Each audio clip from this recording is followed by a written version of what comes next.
Hello, good evening, नमस्कार।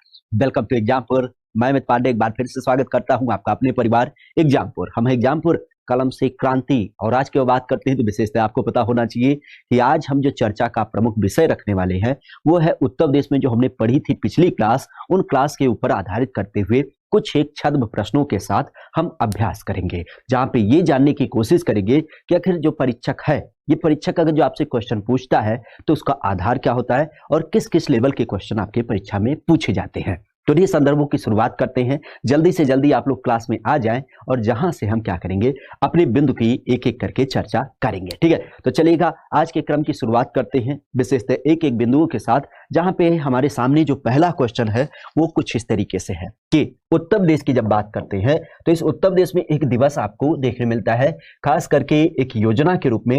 और इस योजना की जब बात करते हैं तो उसका पर्याय क्या है, तो वह आपको देखने मिलता है हमारे उत्तर प्रदेश में किसान मित्र योजना। क्या नाम होता है? उत्तर प्रदेश की जब बात करते हैं तो इस उत्तर प्रदेश के अंतर्गत खास करके एक योजना देखने मिलती है जिसका नाम होता है किसान मित्र योजना। इस किसान मित्र योजना की जब बात करते हैं तो उसका पर्याय क्या है, विशेष ध्यान रखिएगा, क्योंकि आप भी जानते हैं हमारे किसानों की जो दशा है वो एक तरीके से कह सकते हो खेतों पे काम करने के कारण हम उनको एक तरीके से कह सकते हो कि साक्षर नहीं मानते हैं। ठीक है, अर्थात कह सकते हो कि हमारे किसान बड़ी मात्रा में पढ़े लिखे नहीं है। ठीक है, तो साक्षर नहीं होते हैं, तो इस कारण से जो सरकार के द्वारा अलग अलग प्रकार की योजना हो, चाहे स्कीम हो या जो और भी बिंदु होते हैं, उन सबको जब निकाला जाता है तो इसके बारे में इनको कोई इंफॉर्मेशन नहीं होती है।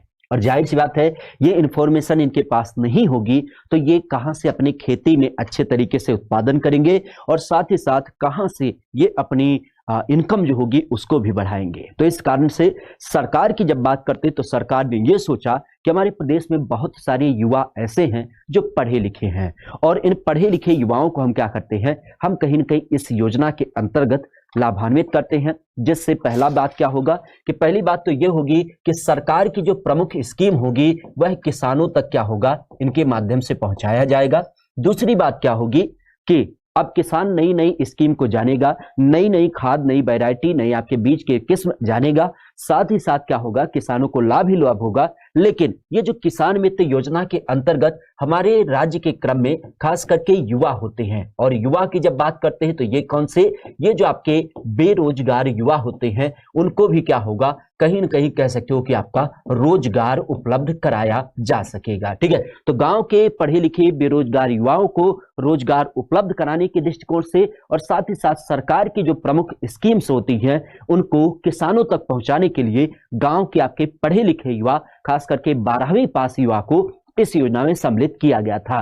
प्रमुखता से देखा जाए तो इसकी जब बात करते हैं तो ये कहां पे मिलती है, तो ये हमारे प्रदेश में सन 2001 से चालू किया गया 18 जून को। तो ध्यान रखिएगा 18 जून 2001 से किसान मित्र योजना हमारे प्रदेश में चालू है। इसी तरीके से ध्यान रखिएगा एक योजना आप भी और जानते होंगे, किसान सेवा रथ का। ठीक है, क्या बोलते हैं, किसान सेवा रथ की जब बात करते हैं तो ये भी किसानों के इंफॉर्मेशन देने के लिए ही योजना चालू की गई है। हालांकि किसानों की जब बात करते हैं तो किसान और भी क्या करता है, सूचनाओं का आदान प्रदान कर सकता है, और वह आपको नहीं मिलता है किसके माध्यम से, तो वह आपको नहीं मिलता है किसान कॉल सेंटर के माध्यम से। किसके माध्यम से, किसान कॉल सेंटर की जब बात करते हैं जिसके अंतर्गत खास करके 1551 क्या है आपका टोल फ्री नंबर है, जिसके माध्यम से क्या करता है, किसान वैज्ञानिकों से सहायता ले सकता है, उनसे अपनी सूचनाओं को पूछ सकता है कि हम किस किस चीजों को किस तरीके से कर सकते हैं। ठीक है, तो इस चीज को ध्यान रखिएगा।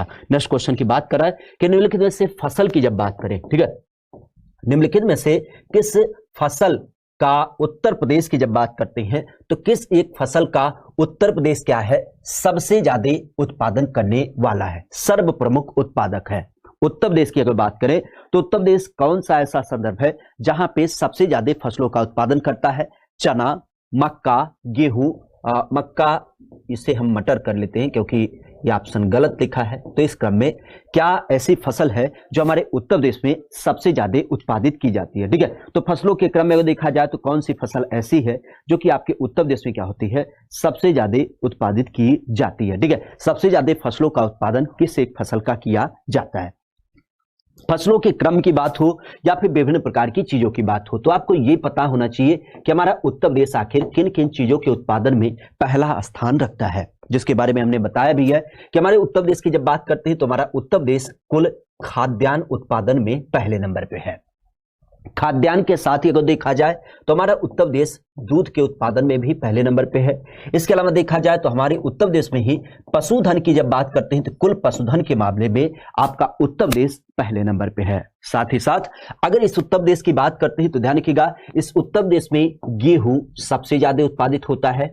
इसके अलावा अगर हम बात करें तो आपका मेंथा आयल की बात करें तो मेंथा आयल क्या होता है, सबसे ज्यादा उत्पादित किया जाता है। इसके अलावा देखा जाए तो आपका तरबूज जो होता है उसका उत्पादन, साथ ही साथ खरबूज की जब बात करते हैं तो इसका उत्पादन। इसके अलावा देखा जाए तो आपका आम हो गया, आम के अलावा आंवला हो गया, और आंवला के अलावा अगर बात करते हैं तो आपका अमरूद हो गया। तो इन सब चीजों के उत्पादन के मामले में आपका उत्तर प्रदेश क्या है, पहले नंबर पे है। तो ध्यान रखिएगा, हमारे उत्तर प्रदेश की अगर बात करें तो उत्तर प्रदेश आपके गेहूं के उत्पादन में सर्वप्रमुख है। अर्थात कह सकते हैं कि गेहूं हमारे उत्तर प्रदेश में क्या होता है, सबसे ज्यादा आपका उत्पादित किया जाता है। अब गेहूं को आधारित करते हुए दो बिंदु खासा ध्यान रखिएगा। बिंदु की जब बात करते हैं तो यहां पे दो तरीके से क्वेश्चन होता है, क्योंकि यहां पे पूछा कि सबसे ज्यादा उत्पादन, लेकिन दो बिंदु खासा ध्यान रखिएगा कि अगर जो इसके रूप में खास करके ये क्वेश्चन पूछे कि प्रति हेक्टेयर के हिसाब से, प्रति हेक्टेयर उत्पादन की जब बात करते हैं तो गेहूं जो सबसे ज्यादा उत्पादित किया जाता है प्रति हेक्टेयर के हिसाब से, तो वह आपके पंजाब राज्य में। आप भी जानते हैं कि पंजाब में छोटे छोटे जोतों पर क्या होता है, बड़ी मात्रा में गेहूं उत्पादित किया जाता है। तो पंजाब राज्य ऐसा है जहां पे सबसे ज्यादा क्या होता है, गेहूं का उत्पादन किया जाता है, लेकिन ये प्रति हेक्टेयर के मामले में। जबकि अगर हम कुल उत्पादन की बात करें, ठीक है, कुल ओवरऑल उत्पादन की बात करें तो कुल उत्पादन आपको कहां पर देख मिलता है, तो कुल उत्पादन के क्रम में जो आपको देख मिलता है वह आपका उत्तर प्रदेश हो जाता है। ठीक है, तो इन दोनों प्रश्नों का जवाब अलग अलग रखिएगा कि अगर जो प्रति हेक्टेयर की बात करेगा तो प्रति हेक्टेयर पंजाब होगा, लेकिन कुल की जब बात करते हैं तो कुल आपका उत्तर प्रदेश हो जाएगा। और यहीं पर ध्यान रखिएगा, खास करके गेहूं की फसल जो सर्वाधिक क्षेत्रफल पर लगाई जाती है, यह बिंदु भी एक बार पूछा गया था कि सर्वाधिक क्षेत्रफल पर जो आपके गेहूं की फसल लगाई जाती है वह किस एक राज्य में लगाई जाती है। अर्थात कह सकते हो कि गेहूं की फसल सबसे ज्यादा बोई कहां पे जाती है, तो यह भी ध्यान रखिएगा, ये आपके उत्तर प्रदेश के अंतर्गत ही बोई जाती है। ठीक है, तो उत्तर प्रदेश की अगर बात करते हैं तो उत्तर प्रदेश में सबसे ज्यादा गेहूं की फसल बोई भी जाती है क्षेत्रफल के मामले में। तो इस चीज को ध्यान रखिएगा। क्लियर है, चलेगा। नेक्स्ट क्वेश्चन की बात करें आपके लिए पुनः कि उत्तर प्रदेश के क्रम में जब हम भारत की बात करें, ठीक है, पूरे भारत देश की बात करते हैं, तो इस भारत देश के अंतर्गत पहली बार जो आपके एक कृषि विश्वविद्यालय की स्थापना की गई, तो भारतवर्ष में पहली कृषि विश्वविद्यालय की स्थापना कब की गई। ठीक है, पहले कृषि विश्वविद्यालय की स्थापना कब की गई, अगर देखा जाए तो जबलपुर में, कानपुर में, अयोध्या में, या फिर आपके पंतनगर में। ठीक है, कहां पे आपको प्रदेश के क्रम में खास करके प्रदेश का या फिर देश का पहला विश्वविद्यालय देखने को मिलता है। देश का पहला विश्वविद्यालय कहां देखने मिलता है, लखनऊ में स्थापित है। बहुत अच्छी बात है, इनके लिए दबा के तालियां हो जाएं, खास करके किसके लिए, जिसने लखनऊ का जवाब दिया है। ठीक है, लखनऊ वाले बिल्कुल आपके लिए। तो अगर जो हम यहाँ से कैडबरी वाला डेयरी क्या कहते हैं उसको, सिल्क प्रोडक्ट होता है, उसको भेज पाते तो हमारे दिल में क्या होता, जाहिर सी बात है बहुत खुशी उभर रही थी कि आपने जवाब बहुत अच्छा दिया। ठीक है, कि लखनऊ में आपका पहला कृषि विश्वविद्यालय स्थापित किया गया। खैर कोई ना, लखनऊ आपने स्थापित कराया है तो उसको हम क्या करेंगे, उसको चूना पेंट कराने की पूरी तरीके से इंतजाम कराएंगे। लेकिन हम चर्चा करने वाले हैं अपने प्रदेश के अंतर्गत कि हमारे प्रदेश के अंतर्गत पहला कृषि विश्वविद्यालय कहां पर स्थापित किया गया। पहला कृषि विश्वविद्यालय की जब बात करते हैं तो ये कहां पे स्थापित किया गया, तो इसको ध्यान रखिएगा, यहां पे देश की बात की गई है। और देश के क्रम में आप भी जानते हैं ये जो पंतनगर नाम का लोकेशन है, इस पंतनगर में पहली बार कोई कृषि विश्वविद्यालय स्थापित किया गया था। प्रमुख अगर देखा जाए तो ये आपका स्थापित किया गया सन 1960 में। कब, सन 1960 की जब बात करते हैं तो सन 1960 में यह विश्वविद्यालय आपका स्थापित हुआ था। प्रमुखता अगर देखा जाए तो आपके उत्तर प्रदेश के जो पहले मुख्यमंत्री थे, क्या नाम था, पहले मुख्यमंत्री की जब बात करते हैं, क्योंकि इनका संबंध आपके उत्तराखंड से होता है, तो पहले मुख्यमंत्री पंडित गोविंद बल्लभ पंत की बात करते हैं। किसके नाम पे?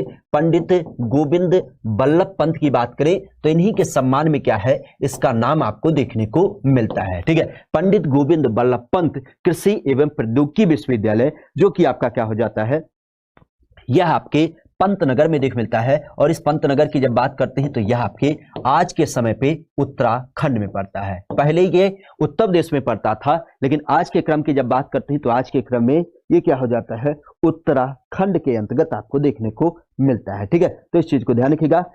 उत्तराखंड की जब बात करते हैं तो इस उत्तराखंड में प्रदेश के अंतर्गत भारत का पहला कृषि विश्वविद्यालय स्थापित किया गया। लेकिन अब यही पर ध्यान रखिएगा, क्योंकि आप ये देश की बात करें, यहाँ पे भारत की बात हो रही है, तो आपको पता होना चाहिए आपके प्रदेश का। ठीक है, और प्रदेश के क्रम में देखा जाए तो प्रदेश का पहला, अब आप ध्यान रखिएगा, क्योंकि जब ये उत्तराखंड में चला गया तो इस क्रम में हमारे प्रदेश का पहला कहाँ पे है, तो विशेष अगर जो देखा जाए तो ध्यान रखिएगा, पहला जो आपको देख मिलता है वह आपको देख मिलता है सन 1974 में। और सन 1974 में जो स्थापित किया गया वह आपके कानपुर के अंतर्गत, और कानपुर के अंतर्गत देखा जाए तो इसकी जो स्थापना हुई, आप भी जानते हैं कानपुर में जो आपका कृषि विश्वविद्यालय है जिसका नाम है चंद्रशेखर आजाद, चंद्रशेखर आजाद कृषि एवं प्रौद्योगिकी विश्वविद्यालय।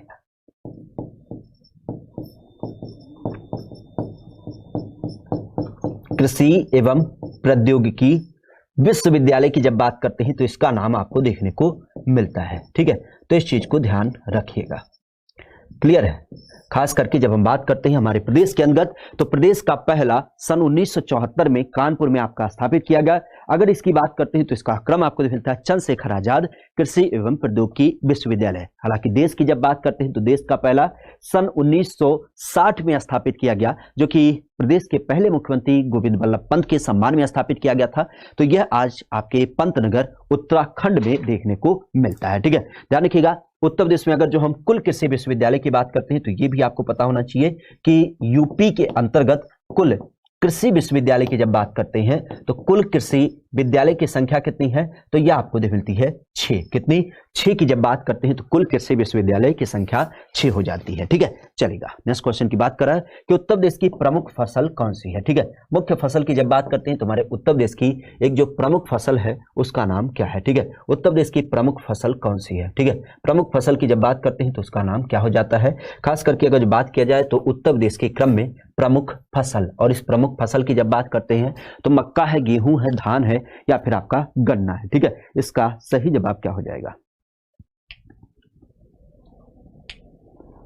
उत्तर प्रदेश के अंतर्गत। ठीक है, उत्तर प्रदेश के अंतर्गत देखा जाए तो उत्तर प्रदेश की प्रमुख फसल कौन सी हो जाती है। ठीक है, उत्तर प्रदेश की प्रमुख फसल कौन सी हो जाती है। प्रमुख फसल अर्थात मुख्य फसल, अर्थात हेड फसल, अर्थात कह सकते हो कि मेजर क्रॉप। ठीक है, क्या बोला जाता है? मेजर क्रॉप की जब बात करते हैं तो हमारे प्रदेश में कौन सी आपको देखने को मिलती है? मुख्य फसल।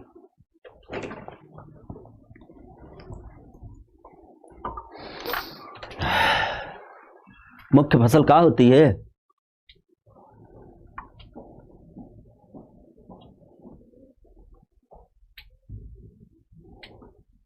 और मुख्य फसल की जब बात करते हैं तो जाहिर सी बात है ऐसी फसल जो अधिक मात्रा में उगाई जाती है। तो अभी हमने देखा गेहूं की फसल सबसे ज्यादा उत्पादन होता है, गेहूं की फसल सबसे ज्यादा क्षेत्रफल में लगती है। तो जाहिर सी बात है हमारे प्रदेश में गेहूं की जब बात करते हैं तो यही गेहूं क्या हो जाता है, सबसे ज्यादा उगाई जाने वाली फसल के अंतर्गत आपको देखने को मिलती है। हालांकि ध्यान रखिएगा गन्ना उत्पादन में भी क्या है आपका उत्तर प्रदेश पहला स्थान रखता है, और इसके अलावा देखा जाए तो चीनी उत्पादन में भी आपका उत्तर प्रदेश पहले स्थान पे है। गन्ना को हम अपने यहाँ पे खास करके नगदी फसल की संज्ञा देते हैं। और ध्यान रखिएगा ये हमारे प्रदेश का जो तराई भाग होता है तो इस तराई क्षेत्र में बड़े स्तर पे उत्पादित किया जाता है। ठीक है, तो गन्ना उत्पादन में उत्तर प्रदेश पहले स्थान पे है, और गन्ने के द्वारा चीनी उत्पादन में आपका उत्तर प्रदेश पहले स्थान पे है। गन्ने को हम नगदी फसल मानते हैं, खास करके तराई क्षेत्र में उत्पादित किया जाता है, लेकिन ये हमारे प्रदेश की प्रमुख फसल नहीं है। प्रमुख फसल जो है वो आपके गेहूं के रूप में देख मिलती है। धान के बारे में एक चीज ध्यान रखिएगा कि धान उत्पादन की जब बात करते हैं तो धान का सबसे ज्यादा जो उत्पादन होता है, तो धान उत्पादन में जो आपका पहला राज्य है वह कौन सा है? तो धान उत्पादन में पहले राज्य पे आपको पश्चिम बंगाल देखने को मिलता है। कौन सा? पश्चिम बंगाल की जब बात करते हैं तो पश्चिम बंगाल पहले नंबर पे होता है, जबकि दूसरे नंबर की बात करते हैं तो दूसरे नंबर पे कौन है? तो दूसरे नंबर पे आपका उत्तर प्रदेश आपको देख मिलता है। ठीक है, तो पहले नंबर पे पश्चिम बंगाल और दूसरे नंबर पे आपका उत्तर प्रदेश आपको देखने को मिलता है। ठीक है, नेक्स्ट क्वेश्चन की बात करा कि लाल मिट्टी पाई जाती है। ठीक है, लाल मिट्टी की जब बात करते हैं तो ये लाल मिट्टी कहां पर पाई जाती है? आगरा, मथुरा के अंतर्गत, एटा, मैनपुरी के अंतर्गत, या फिर आपके सीतापुर बाराबंकी में, या फिर आपके मिर्जापुर झांसी में, खास करके रेड सॉइल। ठीक है, लाल मिट्टी या फिर रेड सॉइल की जब बात करते हैं तो ये हमारे प्रदेश में कहां पर पाया जाता है? बिल्कुल सही करो कि चीनी अनुसंधान केंद्र अगर जो देखा जाए तो ये आपको कहां पे मिलता है? तो चीनी अनुसंधान केंद्र आपके कानपुर में है, क्योंकि कानपुर में बड़ी मात्रा में फैक्ट्री वगैरह लगाई गई है। जबकि गन्ना अनुसंधान संस्थान की बात करते हैं तो ये आपके कहां पे? लखनऊ में देख मिलता है। ठीक है, चलिए यहाँ पे इसका सही जवाब क्या होगा कि लाल मिट्टी प्रमुखता से पाई जाती है। ठीक है, लाल मिट्टी की जब बात करते हैं तो ये कहां पे पाई जाती है?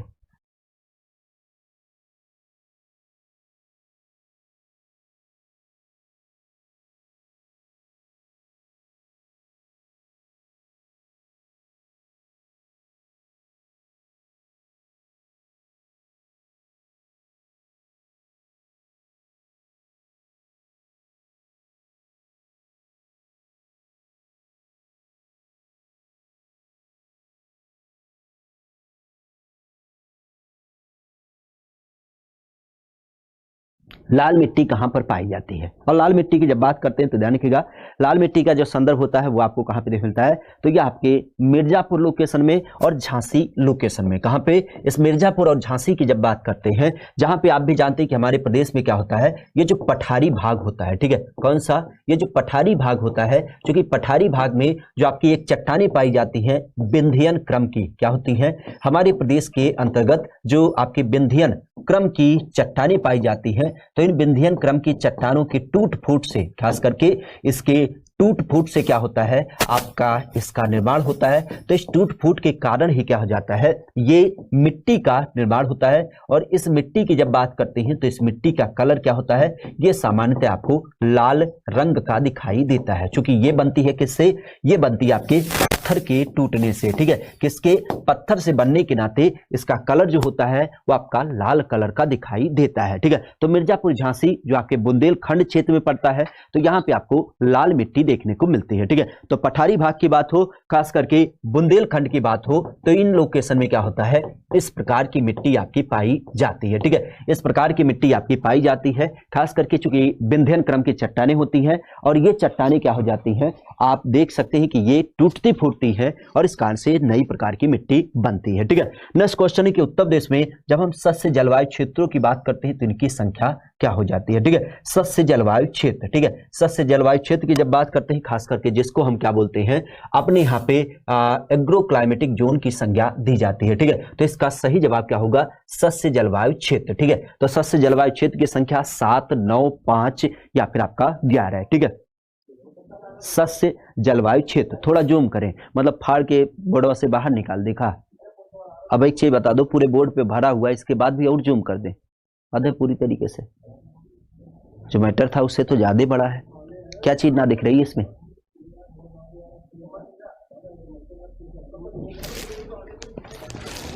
इसका सही जवाब क्या होगा कि सस्य जलवायु क्षेत्र। और सस्य जलवायु क्षेत्र को आधारित करते हुए हमने पीछे भी चर्चा किया था कि जब हम बात करते हैं किसको? सस्य जलवायु, सस्य मतलब होता है खेती बाड़ी, कृषि की जब बात की जाती है तो इस चीज को ध्यान रखिएगा।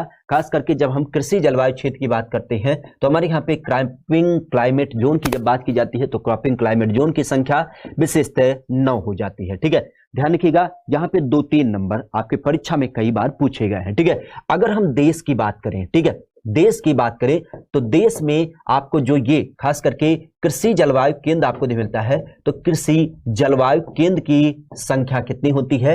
तो कृषि जलवायु केंद्र खास करके क्षेत्र की जब बात करते हैं तो कृषि जलवायु क्षेत्र की संख्या देश में कितनी है? तो ये आपके 15 हो जाती है। जबकि हम अगर जो प्रदेश की बात करते हैं तो प्रदेश में, हमारे प्रदेश में कृषि जलवायु क्षेत्र की संख्या कितनी है?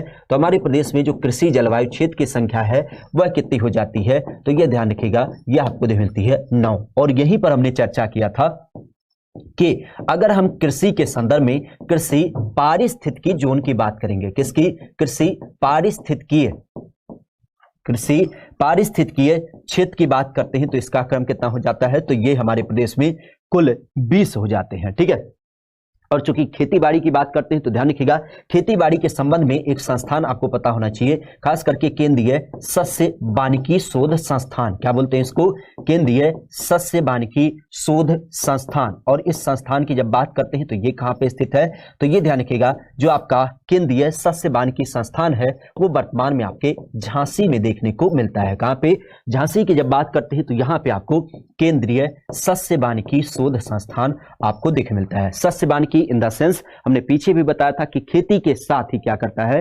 खेती के साथ ही साथ हम वन लगाने की बात करते हैं, ठीक है। तो केंद्रीय सस्य वानिकी शोध संस्थान आपके झांसी में होता है। जबकि ध्यान रखिएगा, जलवायु क्षेत्र अगर जो देश की बात की जाएगी तो 5 होती है, उत्तर प्रदेश में 9 होती है, लेकिन अगर हम कृषि पारिस्थितिकीय क्षेत्र की बात करते हैं तो इनकी संख्या 20 होती है। हमने पीछे बताया भी था कि ये जलवायु क्षेत्र जो चयनित किए जाते हैं किस आधार पे? वर्षा के आधार पे, टेम्परेचर के आधार पे, पानी के आधार पे, वहां की मिट्टी के आधार पे और मानव संसाधन के आधार पे, इसके आधार पे क्या किया जाता है? इसका चयन किया जाता है, ठीक है। चलेगा, इस क्वेश्चन की बात करा कि निम्न में से कौन सी फसल चक्र, क्या करा? निम्न में से कौन सी फसल चक्र आपके पूर्वी उत्तर प्रदेश के लिए काफी लाभकारी मानी जाती है, ठीक है। अगर हम पूर्वी उत्तर प्रदेश की बात करें तो इस पूर्वी उत्तर प्रदेश में, ठीक है, कहां पे? पूर्वी उत्तर प्रदेश की जब बात करते हैं तो इस पूर्वी उत्तर प्रदेश के लिए कौन सा फसल चक्र सबसे अच्छा माना जा सकता है, ठीक है। सबसे अच्छा पूर्वी उत्तर प्रदेश के लिए कौन सा फसल चक्र अच्छा माना जा सकता है? जब हम बात करते हैं फसलों को लेकर के तो धान, गेहूं, मक्का, आलू, गेहूं, मक्का, सूर्या गेहूं और कपास, गेहूं, मूंग, ठीक है। तो हम अपने प्रदेश में क्या उत्पादित कर सकते हैं, ठीक है। अपने प्रदेश में अगर जो देखा जाए तो इसका क्रम किसके रूप में आपको देखने को मिलता है, ठीक है। किस चीज का उत्पादन बड़े स्तर पे हम कर सकते हैं?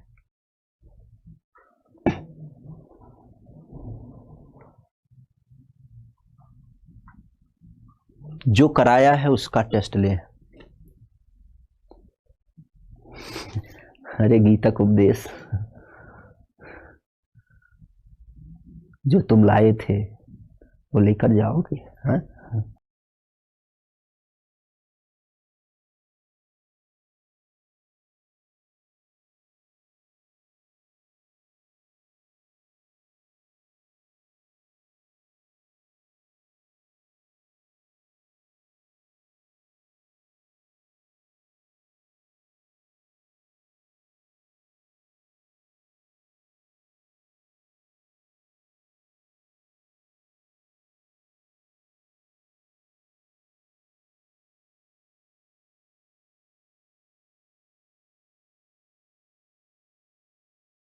कोई बात। ओहो, इसका सही जवाब क्या होगा? खास करके जब हम बात करते हैं अपने प्रदेश के अंतर्गत, ठीक है।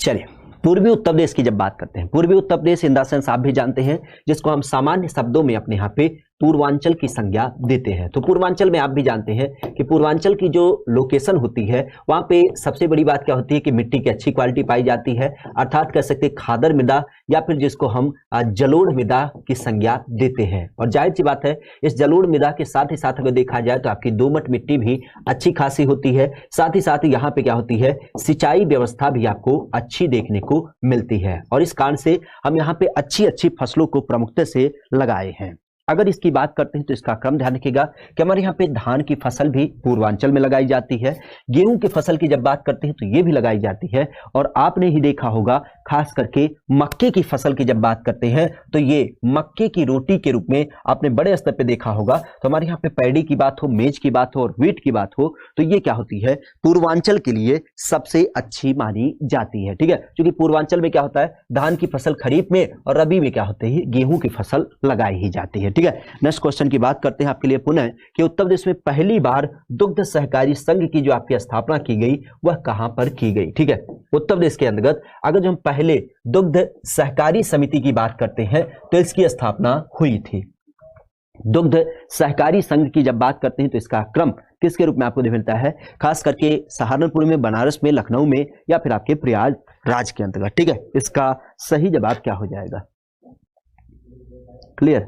इसका सही जवाब क्या हो जाएगा जब हम बात करते हैं अपने प्रदेश के अंतर्गत, ठीक है। हमारे प्रदेश की जब बात करते हैं तो हमारे प्रदेश में इसका सही संदर्भ क्या हो जाएगा, खास करके जब हम बात करते हैं किसको आधारित करते हुए अपने प्रदेश के अंतर्गत, ठीक है। अपने प्रदेश के अंतर्गत जब हम बात करते हैं किसका नाम बात किया जा रहा है, बात तो कुछ किया जा रहा है, क्या बात किया जा रहा है इसके बारे में तो हमें भी नहीं पता है, ठीक है। तो आपको नहीं पता है तो आपको जानना चाहिए, क्योंकि पूछता भारत क्या पूछता कि हमारे उत्तर प्रदेश में पहली बार दुग्ध समिति की स्थापना जो की गई वह कब की गई, ठीक है, ठीक है।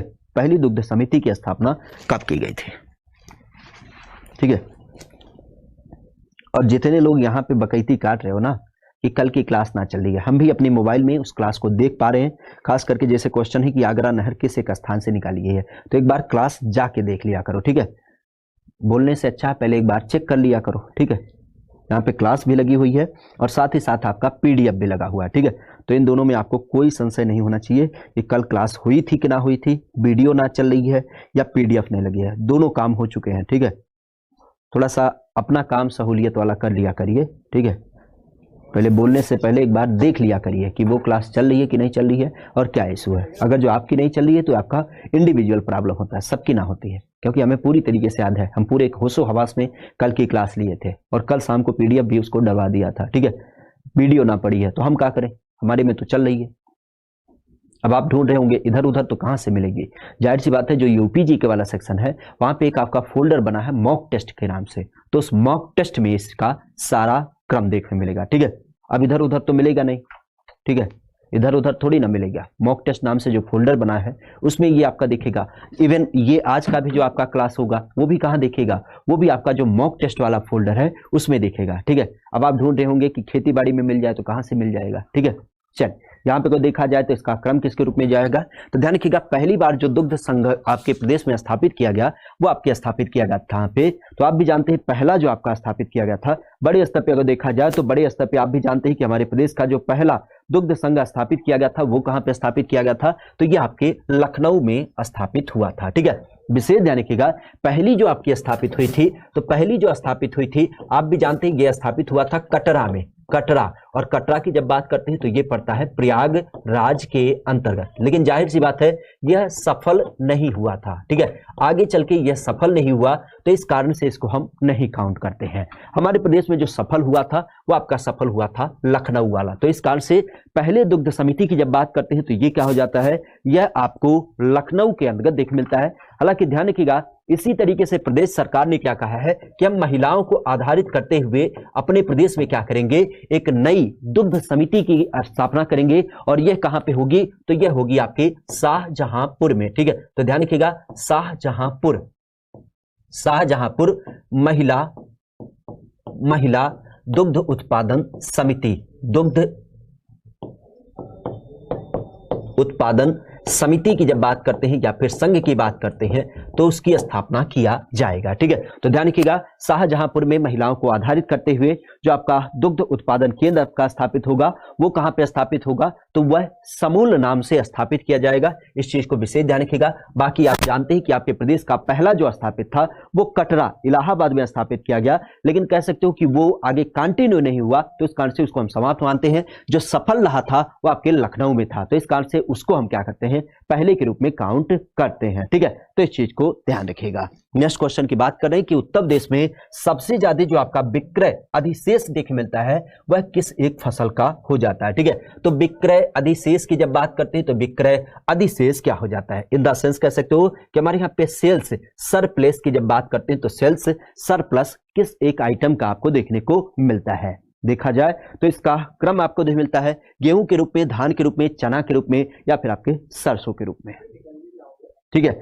अगर इसकी बात करते हैं तो इसका सही जवाब क्या हो जाएगा, नेहा सिंह कह रही हैं सर आप पढ़ाओ। हाय हाय क्या ही बताएं कुछ। तेरी झलक असरफी। हाँ सही है, हम ना पढ़ा रहे हैं, चलो पढ़ लो। उत्तर प्रदेश में विक्रय अधिशेष किसका क्रम देखने मिलता है? तो आप भी जानते हैं कि हमारे प्रदेश के अंतर्गत देखा जाए तो जो सबसे ज्यादा अधिशेष आपको देखने मिलता है वह किसका? तो आपके गेहूं का। ठीक है, तो ध्यान रखिएगा, गेहूं की जब बात करते हैं तो आप बड़े स्तर पे जानते हैं कि गेहूं का जो आपका उत्पादन किया जाता है आपके प्रदेश में, तो गेहूं सबसे ज्यादा उत्पादित होती है। तो हम अपने प्रदेश के लोगों को खाने पीने के लिए रख लेते हैं और इसके बाद क्या करते हैं, उसको अन्य राज्यों को बेचते हैं। तो इस आधार पर देखा जाए तो कह सकते हो कि हमारे प्रदेश के अंतर्गत, ठीक है, हमारे प्रदेश के अंदर जो सरप्लस है, मतलब अपनी जरूरत के बाद जो चीजें ज्यादा मात्रा में बचती हैं वो आपका गेहूं हो जाता है। ठीक है, तो गेहूं की जब बात करते हैं तो गेहूं विशेष ध्यान रखिएगा, गेहूं का विक्रय अधिशेष क्या होता है, हमारे प्रदेश में ज्यादा देखने को मिलता है। ठीक है, चलेगा। नेक्स्ट क्वेश्चन की बात करते हैं। अपने प्रदेश की जब बात करते हैं तो उत्तर प्रदेश के अंतर्गत, किसमें? उत्तर प्रदेश में जब बात की जाए तो उत्तर प्रदेश में उगाई गई जो आपकी फसलें होती हैं, इन उगाई गई फसलों के अंतर्गत, ठीक है, इन उगाई गई फसलों के अंतर्गत कौन सी फसल ऐसी है जिसकी अवधि क्या है, न्यूनतम है। अर्थात कह सकते हैं कि एक ऐसी फसल जो क्या होती है, बिल्कुल बड़े कम समय में उगाई जाती है। अगर जो इसकी बात करते हैं तो इसका सही जवाब आपका चना है, मसूर है, अरहर है या फिर आपका मूंग है। ठीक है, तो इसकी जब बात करते हैं तो इसका सही जवाब क्या होगा? क्लियर? उत्तर प्रदेश के अंतर्गत, ठीक है, उत्तर प्रदेश की जब बात करते हैं तो उत्तर प्रदेश के अंतर्गत, ठीक है, उत्तर प्रदेश के अंतर्गत, उत्तर प्रदेश के अंतर्गत अगर जो देखा जाए तो कौन सा एक ऐसा उत्पाद है जो कि बड़े स्तर पे क्या किया जाता है, उत्पादित किया जाता है। ठीक है, क्या होता है, बड़े स्तर पे आपका उत्पादित किया जाता है। और अगर जो इसकी बात करते हैं तो आप भी जानते हैं ये उत्पादन काफी महत्वपूर्ण होता है। क्यों? क्योंकि इसका उत्पादन हमारे प्रदेश में बहुत कम समय में किया जाता है। ठीक है, बहुत कम समय की अगर बात करते हैं तो आप भी जानते हैं इस फसल का जब हम उत्पादन करते हैं तो ये आपको फसल देख मिलती है मूंग के रूप में। मूंग की जब बात करते हैं तो सबसे पहली बात ये जायद फसलों के अंतर्गत आपकी उत्पादित की जाती है। जायद फसलों की जब बात करते हैं तो इस टाइम पे आप भी जानते हैं कि जैसे आपका मूंग हो गया, मूंग के अलावा लोबिया हो गया, और लोबिया के अलावा अगर देखा जाए तो आपके जो सब्जी वगैरह होती है उन सब का उत्पादन यहां पर किया जाता है। तो उसी क्रम में इसका भी उत्पादन होता है। प्रमुखता से अगर देखा जाए तो इस मूंग को उत्पादित करने के लिए हमें केवल 60 दिन की जरूरत पड़ती है। कितने? केवल 60 दिनों की जरूरत पड़ती है। तो इस चीज को विशेषता ध्यान रखिएगा। खास करके मूंग की जब बात करते हैं तो मूंग क्या हो जाती है, हमारे यहाँ पे 60 दिनों में उत्पादित किया जाता है। ठीक है, तो इस चीज को ध्यान रखिएगा।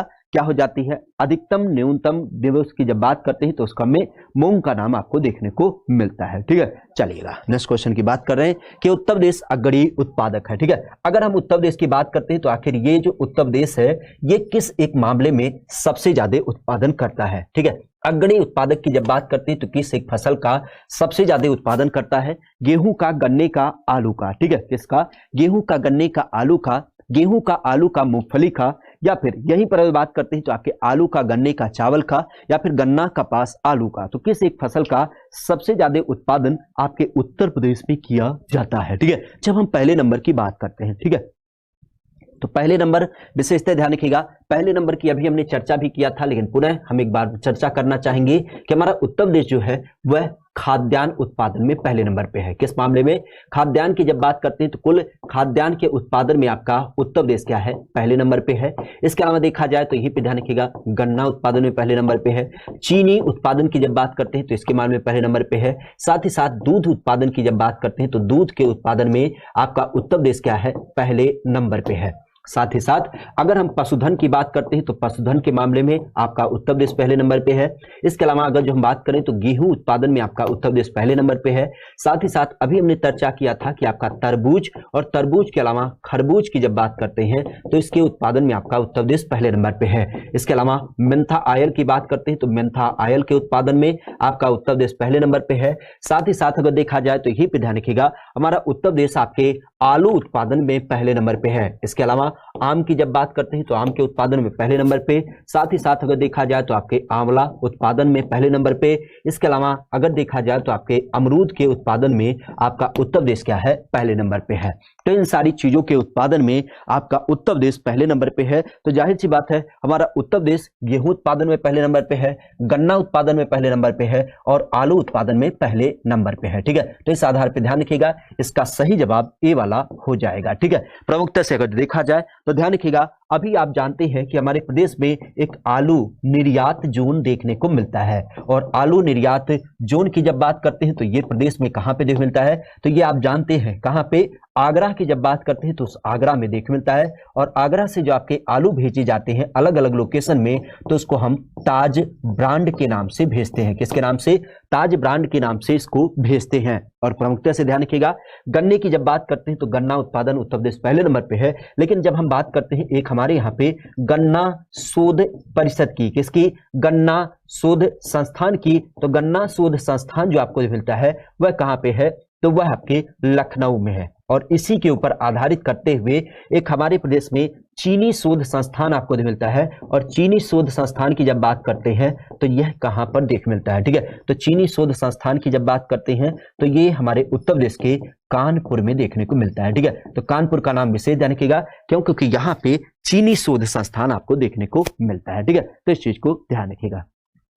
कौन है चीनी उत्पादन में महाराष्ट्र पहले नंबर पे, वह पगलाए हो, बदल गया है। महाराष्ट्र कभी हुआ करता था, अब उत्तर प्रदेश है। बता रहे हैं जब, तो सुनो कायदे से, उत्तर प्रदेश पहले नंबर पे तो है, पहले था, कभी महाराष्ट्र हुआ करता था। फैक्ट्रियों की संख्या ज्यादा थी चीनी की, लेकिन अब चीनी उत्पादन आपके उत्तर प्रदेश में होता है और इसी कारण से उत्तर प्रदेश को चीनी का कटोरा कहा जाता है। लिखाए थे कायदे से, और उसके बाद घूम रहे हो। 3 महीना बाद क्लास में आओ, उसके बाद बोलो कि ना ये है। एक बार नोट्स पढ़ लिया करो, रिवीजन कर लिया करो, तब क्लास में आया करो। बदतमीजी को चले आए।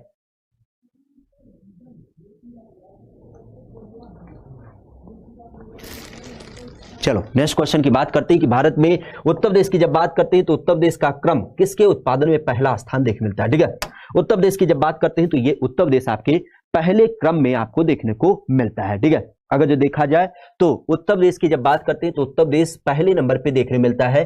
किसके मामले में, कौन सा एक ऐसा प्रोडक्ट है जिसके उत्पादन में आपका क्या हो जाता है, उत्तर प्रदेश पहले नंबर पे आपका हो जाता है। ठीक है, अगर इसकी बात करते हैं तो इसका सही जवाब क्या हो जाएगा, उत्तर प्रदेश के क्रम में देखा जाए तो ध्यान रखिएगा, खास करके जब हम बात करते हैं तो इसका संदर्भ आपको देख मिलता है उत्तर प्रदेश के अंतर्गत। ठीक है, उत्तर प्रदेश के अंतर्गत खास करके जब हम बात करते हैं तो विशेष ध्यान रखिएगा, चावल गेहूं का, गेहूं गन्ना का, चावल गन्ना का, या फिर आपके गेहूं दलहन का। ठीक है, तो इसका सही जवाब क्या हो जाएगा, क्लियर।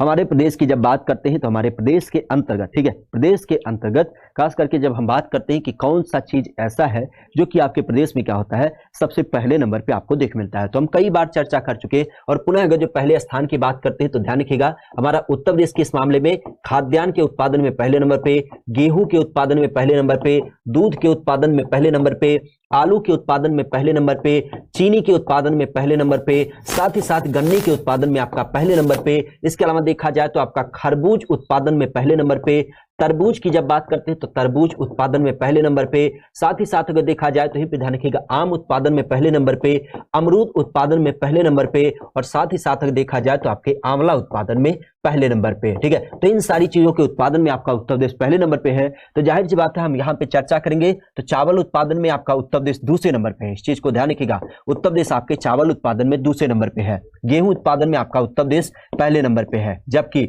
अगर हम यहाँ पे देखें तो गेहूं और गन्ना उत्पादन में हमारा उत्तर प्रदेश पहले नंबर पे है। चूंकि चावल उत्पादन में आपका उत्तर प्रदेश पुनः दूसरे नंबर पे है, तो इस कारण से हमारे पास ऑप्शन जो बचेगा वो आपका बी हो जाएगा, क्योंकि बी में आपका गेहूं भी है और गन्ना भी है। ठीक है, तो गेहूं और गन्ने की जब बात करते हैं तो गेहूं और गन्ना अर्थात गेहूं के उत्पादन में उत्तर प्रदेश पहला नंबर पे और साथ ही साथ गन्ने के उत्पादन में आपका उत्तर प्रदेश पहले नंबर पे आपको देख मिलता है। ठीक है, नेक्स्ट क्वेश्चन है कि पान का उत्पादन। ठीक है, खास करके जब बात करते हैं कि पान खाएं सैया हमार हो, सांवली सुरतिया पर होठ लाल लाल, और अगर जो इसकी बात करते हैं तो इस क्रम में पान उत्पादन के लिए कौन सा जिला काफी फेमस है। ठीक है, कौन सा जिला ऐसा है जो कि पान उत्पादन के लिए काफी फेमस है।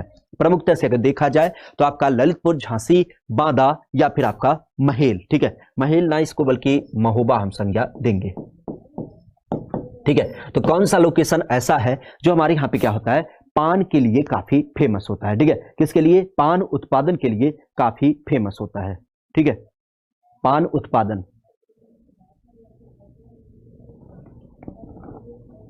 पान उत्पादन की जब बात करते हैं तो पान उत्पादन के लिए कौन सा बिंदु आपको देखने को मिलता है,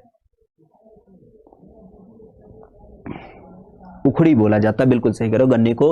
लेकिन पान की जब बात करते हैं तो पान के लिए कौन सा लोकेशन आपका काफी फेमस है। ठीक है, पान उत्पादन की जब बात करते हैं तो पान उत्पादन के लिए कौन सा जिला आपका काफी फेमस है। ठीक है, पान उत्पादन की जब बात करते हैं तो पान उत्पादन के लिए कौन सा जिला आपका काफी फेमस देखने मिलता है। ठीक है, तो आप भी जानते हैं कि हमारा जो महोबा होता है ये पान उत्पादन के लिए काफी फेमस है। महोबा की जब बात करते हैं तो यहाँ पे आप भी जानते हैं कि पान का बड़े स्तर पर उत्पादन होता है, और इसी कारण से आपने सुना भी है कि पान प्रशिक्षण संस्थान की जब बात करते हैं, पान प्रशिक्षण संस्थान, तो ये भी आपको यहीं पर देखने को मिलता है। हालांकि प्रशिक्षण संस्थानों की जब बात करते हैं तो आप भी जानते हैं इसी तरीके से एक संस्थान है आम प्रशिक्षण संस्थान, और आम प्रशिक्षण संस्थान की जब बात करते हैं तो ये कहाँ पे स्थित है, तो आम प्रशिक्षण संस्थान जो आपको मिलता है वह आपको मिलता है कहां पे, तो यह राजधानी लखनऊ में देखने को मिलता है। ठीक है, राजधानी लखनऊ में आम के संदर्भ में आम प्रशिक्षण संस्थान, और इसी तरीके से अगर जो हम अमरूद प्रशिक्षण संस्थान की बात करें तो अमरूद प्रशिक्षण संस्थान कहां पर स्थित है, तो अमरूद प्रशिक्षण संस्थान जो आपको मिलता है यह आपके उत्तर प्रदेश के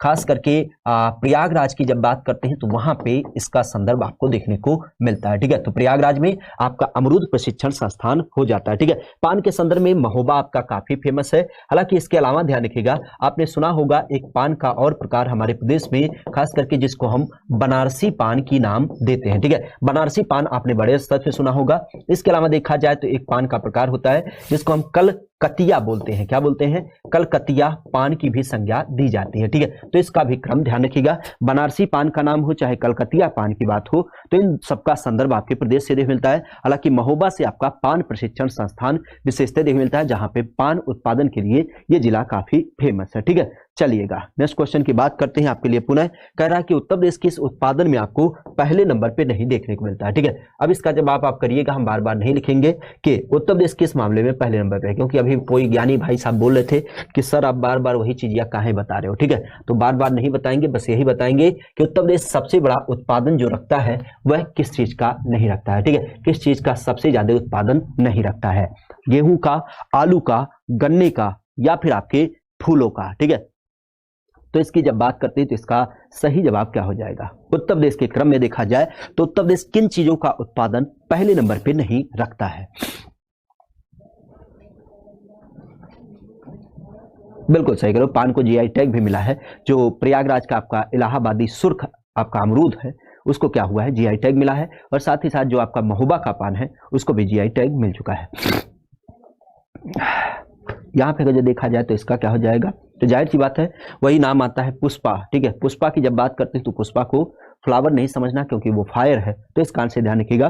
खास करके पुष्पा की जब बात करते हैं अर्थात फूलों की, तो फूल हमारे यहाँ पे उत्पादित नहीं होता है। ठीक है, जाहिर सी बात है हमारे यहाँ उत्पादित होता तो हम भी कब का पुष्पा मूवी बना चुके होते। ठीक है, तो यहाँ पे अगर देखा जाए तो ध्यान रखिएगा, गेहूं का उत्पादन आपका उत्तर प्रदेश पहले नंबर पे है, आलू उत्पादन में आपका उत्तर प्रदेश पहले नंबर पे है, गन्ने उत्पादन की जब बात करते हैं तो इस मामले में आपका उत्तर प्रदेश पहले नंबर पे है। ठीक है, हमारा उत्तर प्रदेश फूलों के उत्पादन में नहीं है। ठीक है, नेक्स्ट क्वेश्चन की बात करते हैं कि प्रदेश में जब हम अवनालिका अपर्दन की बात करते हैं तो अवनालिका अपर्दन से प्रभावित जो सबसे प्रमुख जिला होता है वह कौन सा है, अवनालिका अपर्दन। इसके क्रम में देखा जाए तो कौन सा जिला इससे काफी मात्रा में प्रभावित है। ठीक है, अवनालिका अपर्दन या फिर जिसको हम गली इरोजन की संज्ञा देते हैं। ठीक है, तो इसका सही जवाब क्या हो जाएगा, क्लियर देखा जाए तो इसका सही जवाब क्या हो जाएगा, खास करके जब हम बात करते हैं।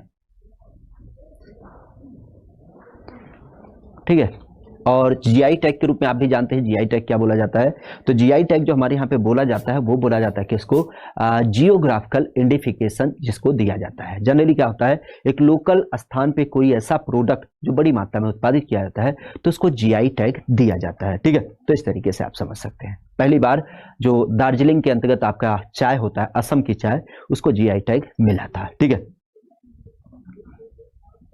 यहां पे देखा जाए तो अवनालिका अपर्दन, इससे प्रभावित जो आपका सबसे प्रमुख जिला होता है वह कौन सा हो जाता है, तो आप जानते हैं हमारा जो इटावा जिला है। ठीक है, इटावा जिले की जब बात करते हैं तो यहाँ पे आपको अवनालिका अपर्दन देख मिलता है। विशेष ध्यान रखिएगा, हमारे यहाँ पे 4 माध्यम क्या होते हैं, अपर्दन के आपको देख मिलते हैं। और इन अपर्दन की जब बात करते हैं तो इन अपर्दन में खास करके पहला जो होता है वह आपका अवनालिका अपर्दन, खास करके इटावा जिले से। ठीक है, इसके अलावा देखा जाए तो यहीं पे ध्यान रखिएगा, जलीय अपर्दन की जब बात करते हैं तो जलीय अपर्दन हमारा जो पूर्वी उत्तर प्रदेश होता है उस लोकेशन में देख मिलता है जहां पे बाढ़ के कारण। इसके अलावा देखा जाए तो एक आपका होता है खास करके जब हम तेज हवाओं के माध्यम से जानते हैं, खास करके जिसको हम पश्चिमी शुष्क हवाओं का नाम देते हैं। ठीक है, पश्चिमी शुष्क हवाओं की जब बात करते हैं तो शुष्क हवाओं के माध्यम से हमारे प्रदेश के जो पश्चिमी जिले होते हैं उनका क्या होता है, आपका क्षरण देखने को मिलता है। और इसके अलावा देखा जाए तो एक और आप जानते हैं समतल क्षेत्र में, और समतल क्षेत्र के अंतर्गत खास करके जब हम मध्य की बात करते हैं तो वहां पे ये अपर्दन होता है जिसको हम सामान्य शब्दों में किसान की मौत की भी संज्ञा देते हैं। क्या बोलते हैं इसको,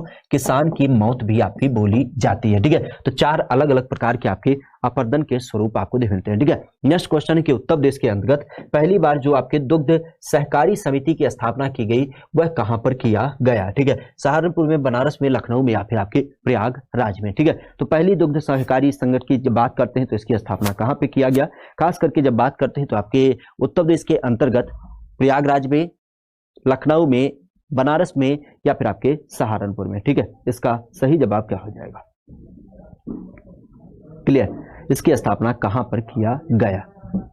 ठीक है, इसकी स्थापना की जब बात करते हैं तो इसकी स्थापना कहां पे की गई, किसकी बात की जा रही है, पहली बार दुग्ध सहकारी समिति की। तो ये क्वेश्चन अभी आपने देखा भी था। और अगर जो इसकी बात करते हैं तो ये कहां पे, ये आपके लखनऊ में, क्योंकि बनारस वाला क्या हुआ, आपके प्रयागराज वाला क्या होता है, प्रयाग वाला असफल हो गया था, तो इस कारण से कह सकते हो कि हम बनारस की बात करते हैं। ठीक है, नेक्स्ट क्वेश्चन है कि प्रदेश के अंतर्गत वायु अपर्दन की जब बात करते हैं, ठीक है, वायु अपर्दन की जब बात करते हैं तो वायु अपर्दन से प्रभावित जो आपका क्षेत्र है वह सबसे ज्यादा प्रभावित क्षेत्र कौन सा है। ठीक है, सबसे ज्यादा क्षेत्र जो प्रभावित है वायु अपर्दन से वह क्षेत्र आपको कौन सा देख मिलता है, खास करके पश्चिमी क्षेत्र का, पूर्वी क्षेत्र का, उत्तरी क्षेत्र का या फिर आपके दक्षिणी क्षेत्र का। ठीक है, तो कौन सा सही जवाब क्या हो जाएगा।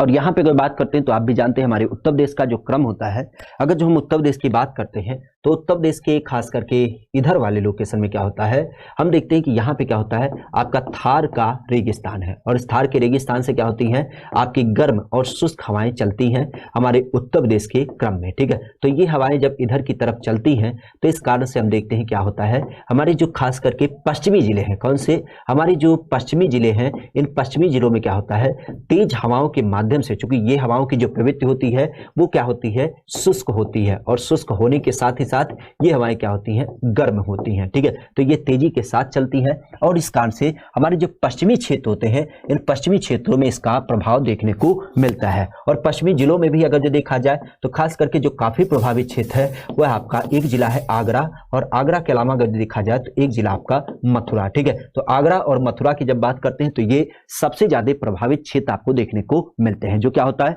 पश्चिम क्षेत्र से जो आपकी गर्म शुष्क हवाएं आती हैं उसके नाते आपको देखने को मिलता है। ठीक है, नेक्स्ट क्वेश्चन की बात करते हैं कि उत्तर प्रदेश के अंतर्गत किस एक फसल का सबसे ज्यादा उत्पादन देखने को नहीं मिलता। ठीक है, यहाँ पे कौन सी फसल ऐसी है जिसका सबसे बड़ा उत्पादक नहीं है। ठीक है, सबसे बड़ा उत्पादक नहीं है, आलू, चावल, गन्ना या फिर आपका गेहूं।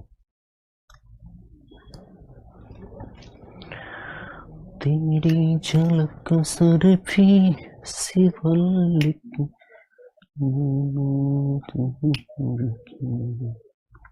क्या कर रहा है, निम्न में से उत्तर प्रदेश के फसल के क्रम में कौन सा फसल ऐसा है जो कि सबसे ज्यादा उत्पादित नहीं किया जाता है, ठीक है, सबसे ज्यादा उत्पादित नहीं किया जाता है। अगर जो इसकी बात करते हैं तो ये आलू, चावल, गन्ना या फिर आपका गेहूं, ठीक है। तो इसका सही जवाब क्या हो जाएगा? और आप भी जानते हैं हमारे प्रदेश में अभी हमने चर्चा किया था कि आलू उत्पादन पहले नंबर पे, चावल की जब बात करते हैं तो चावल उत्पादन में आपका उत्तर प्रदेश दूसरे नंबर पे, गन्ना उत्पादन में आपका उत्तर प्रदेश पहले नंबर पे, और साथ ही साथ अगर देखा जाए तो गेहूं उत्पादन में आपका उत्तर प्रदेश पहले नंबर पे। तो ध्यान रखिएगा, चावल की जब बात करते हैं तो चावल उत्पादन में उत्तर प्रदेश पहले नंबर पे है, उत्तर प्रदेश दूसरे नंबर पे है।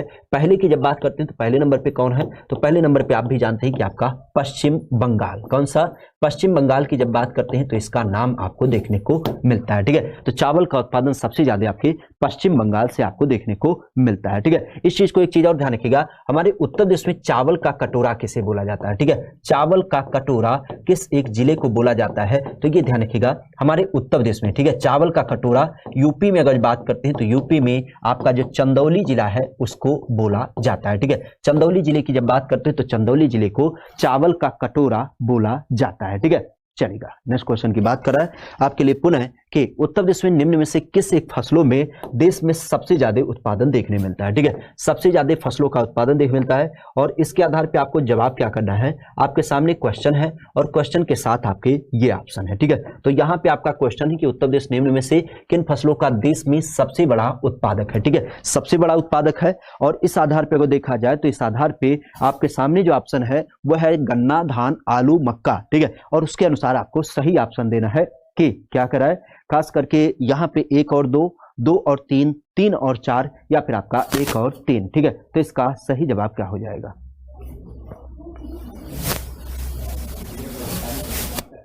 क्लियर? इसकी जब बात करते हैं तो इसका सही जवाब क्या हो जाएगा?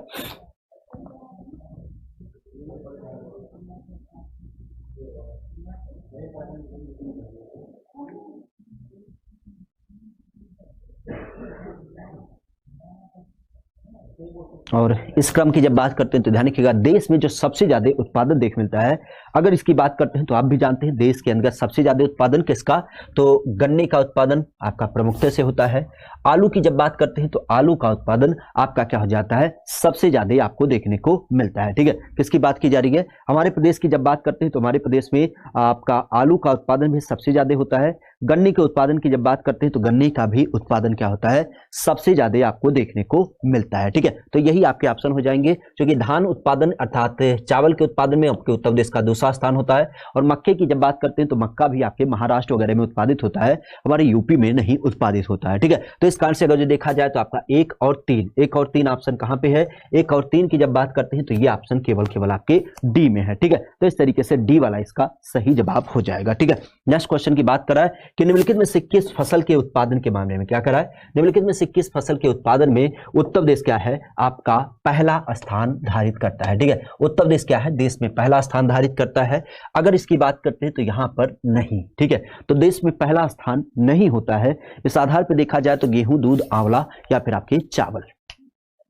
तो उत्तर प्रदेश किस एक चीज के उत्पादन के अंतर्गत, ठीक है, उत्तर प्रदेश किस एक चीज के उत्पादन में आपको पहले नंबर पे नहीं देखने को मिलता है?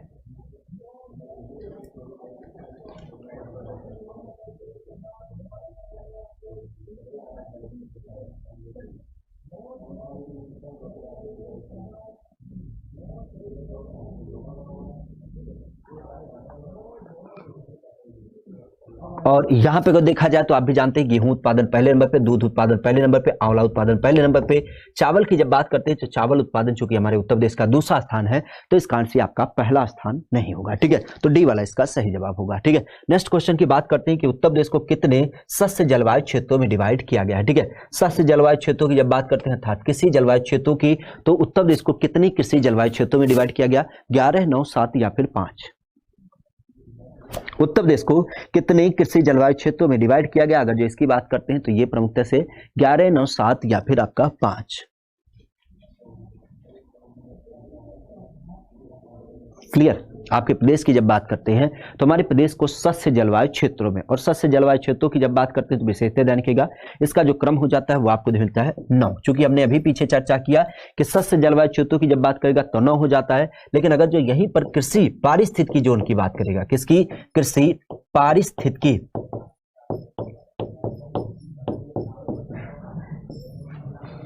और इसकी जब बात करते हैं तो ये कितनी हो जाती है, तो इसकी संख्या 20 हो जाती है। ठीक है, तो दोनों नंबर को ध्यान रखिएगा, किसी पारिस्थितिक क्षेत्र आपके 20 होते हैं जबकि किसी जलवायु क्षेत्र आपके 9 हो जाते हैं। ठीक है, नेक्स्ट क्वेश्चन है कि प्रदेश के अंतर्गत, खास करके यही क्वेश्चन है कि प्रदेश को कितने कुल किसी पारिस्थितिकी क्षेत्र में डिवाइड किया गया है। ठीक है, पारिस्थितिकी क्षेत्र की जब बात करते हैं तो ये कितने में डिवाइड किया गया, तो इसको अभी हमने चर्चा किया, तो ज्यादा समय ना लेंगे, बिल्कुल आपका 20। ठीक है, तो 20 इसका सही जवाब हो जाएगा। ठीक है, नेक्स्ट क्वेश्चन की बात करते हैं कि उत्तर प्रदेश क्या है, अग्रणी है। ठीक है, ये क्वेश्चन में कितनी बार है यार, उत्तर प्रदेश किस मामले में क्या है, पहले नंबर पे है। ठीक है, अग्रणी इन द सेंस आप कह सकते हो कि पहले नंबर पे। ठीक है, लीडिंग की बात की जाती है, मतलब पहले नंबर पे कौन सा आपका उत्तर प्रदेश देखने मिलता है, तो जाहिर सी बात है आप भी जानते हैं कि हमारा उत्तर प्रदेश जो है वो आपके दूध के उत्पादन में पहले नंबर पे है। ठीक है, दूध के उत्पादन में क्या आपका उत्तर प्रदेश पहले नंबर पे है। क्यों, क्योंकि चावल दूसरे पे, केले का कोई संदर्भ नहीं, दालों के उत्पादन में आपका उत्तर प्रदेश नहीं है। ठीक है, नेक्स्ट क्वेश्चन है कि उत्तर प्रदेश के अंतर्गत सबसे महत्वपूर्ण जो आपकी नगदी फसल है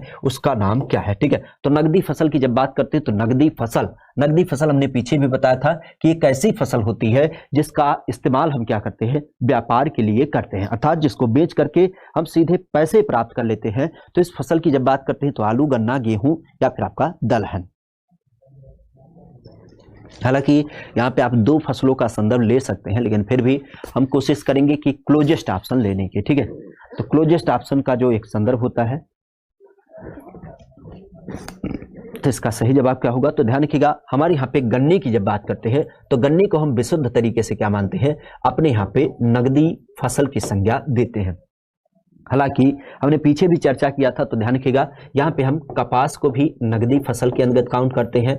इसके अलावा अगर जो देखा जाए तो आपका आलू वगैरह भी क्या होता है, नगदी फसल के अंतर्गत ही काउंट किया जाता है। ठीक है, लेकिन गन्ने को हम विशुद्ध तरीके से क्या करते हैं, नगदी फसल के रूप में काउंट करते हैं। ठीक है, चलेगा। नेक्स्ट क्वेश्चन कि उत्तर प्रदेश में प्रमुख वाणिज्यिक फसल कौन सी है। ठीक है, वाणिज्यिक फसल की जब बात करते हैं तो वही आपका खास करके वाणिज्यिक इन द सेंस कह सकते हो कि हमारे यहाँ पे जो कमर्शियल क्रॉप होती है, कमर्शियल क्रॉप या इस वाणिज्यिक को हम क्या करते हैं, अपने यहाँ पे नगदी फसल की भी संज्ञा देते हैं। ठीक है, तो नगदी फसल की जब बात करते हैं, हालांकि क्वेश्चन के अनुरूप अगर जो देखा जाए तो नगदी फसल तो यहाँ पे कपास भी है, आपका गन्ना भी है और एक तरीके से जूट भी हो सकता है। लेकिन ध्यान रखिएगा हमारे उत्तर प्रदेश की बात की गई है, अन्य प्रदेशों की नहीं, क्योंकि हमारे उत्तर प्रदेश में कपास कम मात्रा में उत्पादित होता है, तो कह सकते हैं ये प्रमुख नहीं है।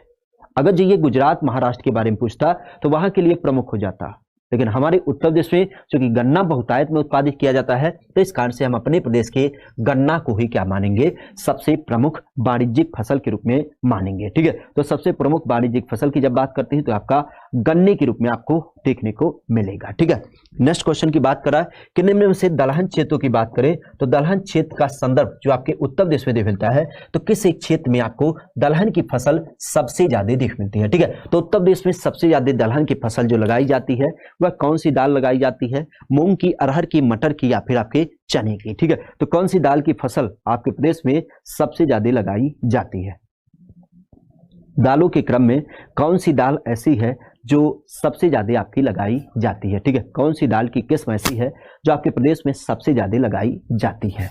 तो आप भी जानते हैं, हमने पीछे भी चर्चा किया था कि हमारे प्रदेश में क्या होता है, चने का सबसे ज्यादा उत्पादन होता है किस लोकेशन में, खास करके बुंदेलखंड में। ठीक है, बुंदेलखंड की जब बात करते हैं तो इस बुंदेलखंड में इसका उत्पादन किया जाता है। ठीक है, तो ध्यान रखिएगा चने का उत्पादन बुंदेलखंड में बहुतायत मात्रा में किया जाता है। ठीक है, नेक्स्ट क्वेश्चन की बात करते हैं कि गेहूं का अधिकतम उत्पादन करने वाला राज्य कौन सा है। ठीक है, अब यहाँ पे जो बात की गई है वो गेहूं को आधारित करके किया गया है कि गेहूं का सबसे ज्यादा उत्पादन जो करता है वह कौन सा राज्य करता है। ठीक है, तो सबसे ज्यादा उत्पादन करने वाला राज्य, तो हमने पीछे भी चर्चा किया कि अगर जो पंजाब की बात करेगा तो पंजाब क्या है, हेक्टेयर के मामले में पहले नंबर पे है। ठीक है, पंजाब हेक्टेयर के मामले में है, जबकि कुल अगर जो देखा जाए तो कुल उत्पादन के मामले में और साथ ही साथ क्षेत्रफल की अगर बात करते हैं तो क्षेत्रफल के मामले में क्या हो जाता है, आपका उत्तर प्रदेश पहले नंबर पे हो जाता है। ठीक है, तो उत्तर प्रदेश का नाम विशेष ध्यान रखिएगा, कुल उत्पादन में उत्तर प्रदेश पहले नंबर पे है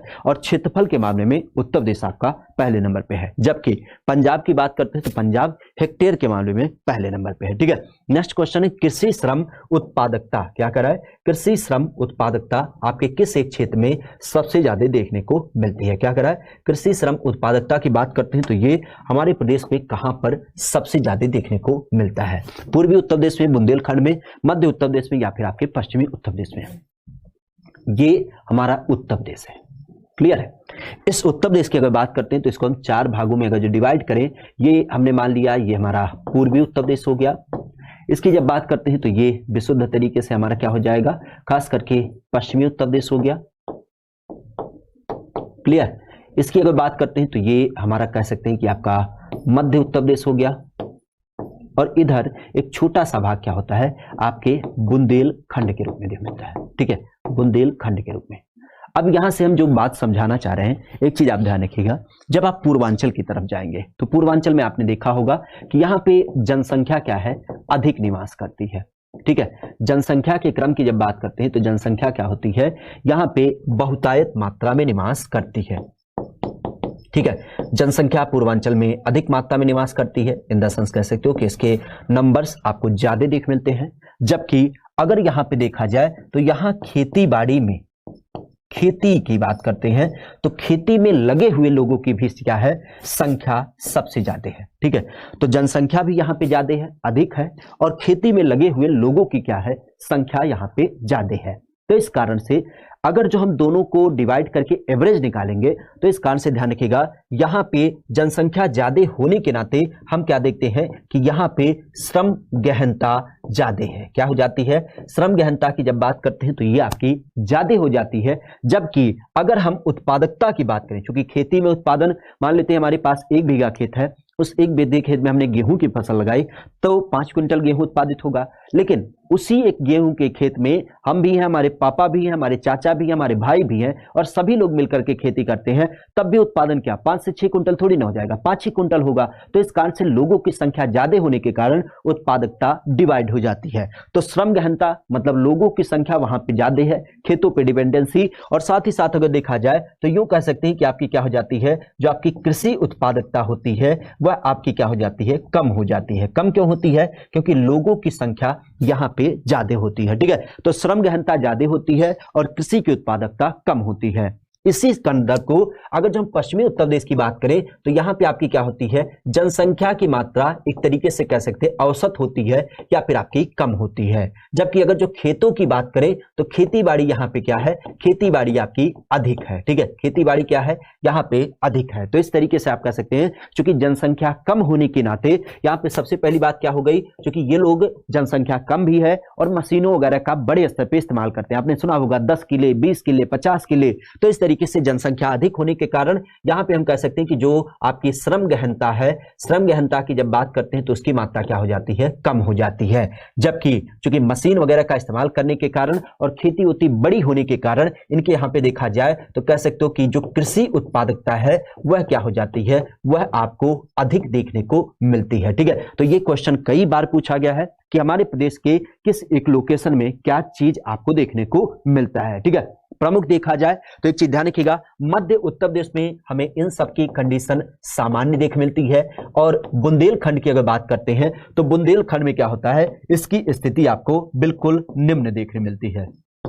निम्न कैसे, अर्थात कह सकते हैं कि यहाँ पे ना तो कृषि में श्रम गहनता ज्यादा है, ठीक है, ना तो यहाँ पे क्या है, कृषि में श्रम गहनता ज्यादा है क्योंकि लोगों की संख्या बिल्कुल कम है। और साथ ही साथ अगर देखा जाए तो यहीं पर आपको जब हम कृषि की बात करते हैं तो कृषि में उत्पादकता की जब बात करते हैं तो उत्पादन भी क्या हो जाता है, ये भी आपको कम देख मिलता है। ठीक है, तो बुंदेलखंड निम्न स्तरीय होता है। मध्य उत्तर प्रदेश की जब बात करते हैं तो वो सामान्य होता है, मतलब ना तो ज्यादा लोग हैं ना तो कृषि गहनता है। लेकिन ये पूर्वांचल और खास करके पश्चिमी उत्तर प्रदेश के बारे में कई बार क्वेश्चन पूछा जाता है, तो इस कॉन्सेप्ट को ध्यान रखिएगा कि पूर्वांचल में जनसंख्या ज्यादा है और खेती बाड़ी है तो लेकिन जनसंख्या का क्रम ज्यादा बढ़ जाता है। तो इस कारण से श्रम गहनता मतलब एक ही खेत पे 4-5 लोगों की डिपेंडेंसी, तो श्रम गहनता अधिक होती है। जबकि उत्पादन सब में बढ़ जाता है तो कृषि उत्पादकता कम हो जाती है। प्रमुखता से पश्चिमी उत्तर प्रदेश में जनसंख्या का लेवल कम है और साथ ही साथ खेती यहाँ की बड़ी बड़ी है, तो मशीनों वगैरह का इस्तेमाल करने के कारण कृषि गहनता कम हो जाती है और साथ ही साथ खेती में उत्पादकता क्या होती है, बढ़ जाती है। अब यहाँ पे अगर देखा जाए तो कह रहा है कि कृषि श्रम उत्पादकता सबसे ज्यादा कहां पे है, तो जाहिर सी बात है कृषि में श्रम उत्पादकता मतलब श्रम गहनता मतलब जहां पे घनत्व की बात करते हैं तो वो कहां पे है, तो वो आपके पूर्वी उत्तर प्रदेश में आपको बड़े स्तर पे देख मिलता है। ठीक है, पूर्वी उत्तर प्रदेश की जब बात करते हैं तो यहाँ पे इसका क्रम सबसे ज्यादा आपको देख मिलता है। ठीक है, नेक्स्ट क्वेश्चन की बात करते हैं कि हमारे उत्तर प्रदेश में सीमांत किसान किसे कहा जाता है। ठीक है, ये क्वेश्चन कई बार पूछा गया है किसानों को आधारित करते हुए, इनके परिभाषा को आधारित करते हुए। तो ध्यान रखिएगा, हमारे देश में 5 प्रकार के किसान होते हैं। एक होते हैं आपके सीमांत किसान, और सीमांत किसान की जब बात करते हैं तो सीमांत किसान किसे बोला जाता है, तो सीमांत किसान ऐसे व्यक्तियों को बोला जाता है जिनके पास क्या होता है, आपके 1 हेक्टेयर से कम जमीन होती है। क्या होती है, 1 हेक्टेयर से जिनके पास कम जमीन होती है उनको हम सीमांत किसान बोलते हैं। ठीक है, इसके बाद आता है आपका लघु किसान, और लघु की जब बात करते हैं तो लघु किसान किसे बोला जाता है, तो लघु किसान ऐसे लोगों को बोला जाता है जिनके पास 1 से लेकर के 2 हेक्टेयर जमीन होती है। क्या होती है, 1 से लेकर के 2 हेक्टेयर की जमीन जो होती है उसको हम लघु किसान की संज्ञा देते हैं। इसके अलावा तीसरा जो होता है वो होता है आपका मध्यम किसान, और मध्यम किसान किसे बोला जाता है, तो मध्यम किसान उसे बोला जाता है जिसके पास 2 हेक्टेयर से लेकर के आपके 10 हेक्टेयर तक जमीन होती है। ठीक है, 10 हेक्टेयर के क्रम में खास करके 2 से लेकर के 10 हेक्टेयर जमीन होती है उसको मध्यम किसान बोला जाता है। और बृहद किसान अर्थात चौथा प्रकार जो होता है, बृहद मतलब आपका बड़ा, और इस आधार पर देखा जाए तो बड़े बड़े किसान किसे बोले जाते हैं, तो वो ऐसे होते हैं जिनके पास क्या है 10 हेक्टेयर से भी ज्यादा जमीन होती है। ठीक है, तो पूरे भारत में क्या होता है, 4 प्रकार के हमारे किसान पाए जाते हैं। कितने प्रकार के, 4 प्रकार के किसान पाए जाते हैं। सीमांत किसान जिनके पास 1 हेक्टेयर से कम भूमि है, दूसरा होता है लघु किसान जिनके पास 1 से लेकर के 2 हेक्टेयर की जमीन है, तीसरा होता है मध्यम किसान जिनके पास 2 से लेकर के 10 हेक्टेयर की जमीन होती है,